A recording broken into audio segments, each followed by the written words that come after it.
கொத்தமல்லி தொக்கு செய்கிறதுக்கு கொத்தமல்லி தலையை சுத்தம் பண்ணி வச்சுருக்கிறேன். ஒரு வடைச்சட்டியை அடுப்பில் வச்சு 1 டீஸ்பூன் கடுகு, 1 டீஸ்பூன் வெந்தயம், 5-6 காஞ்ச மிளகாய் எல்லாத்தையும் வறுத்துக்கலாம். கடுகு வெந்தயம் நல்லா பொரிஞ்சிருச்சு. இப்போ அதை ஒரு மிக்ஸி ஜாரில் மாற்றிக்கலாம். இதை பவுடர் பண்ணிட்டு வந்துடணும். பவுடர் பண்ணிட்டு வந்தாச்சு. இப்போ அதே வடைச்சட்டியில் கொஞ்சமாக நல்லெண்ணெய் சேர்த்துக்கிறணும்.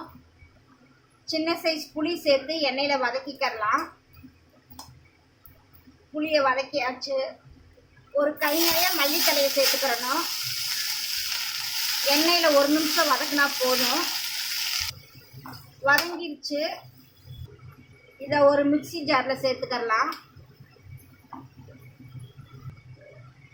வதக்கி வச்ச புளியை சேர்த்து தண்ணி ஊற்றாமல் கொரகொரப்பாக அரைச்சிட்டு வந்துடணும். இந்த மாதிரி அரைச்சிட்டு வந்துடணும். இப்போ அதே வடைச்சட்டியில் கொஞ்சம் நல்லெண்ணெய் சேர்த்துக்கிறணும்.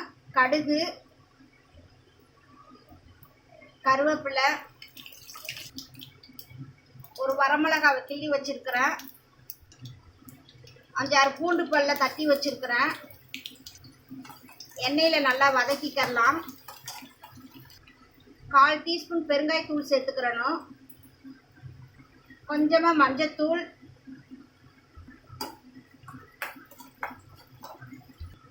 பூண்டு வதங்கிருச்சு. கடுகு வெந்தயம் வரமிளகாவை பவுடர் பண்ணி வச்சதை அதை 1 செகண்ட் வதக்கிக்கலாம்.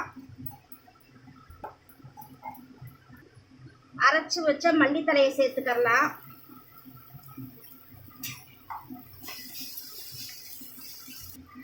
ஜாரு கழுவுன தண்ணி சேர்த்துக்கலாம். கொஞ்சமாக சேர்த்தா போதும். கொத்தமல்லி தொக்குக்கு தேவையான உப்பு சேர்த்துக்கலாம். டேஸ்ட்டுக்காக கொஞ்சமாக வெல்லம் சேர்த்துக்கலாம். எண்ணெய் பிரிஞ்சு வர வரைக்கும் வேகட்டும்.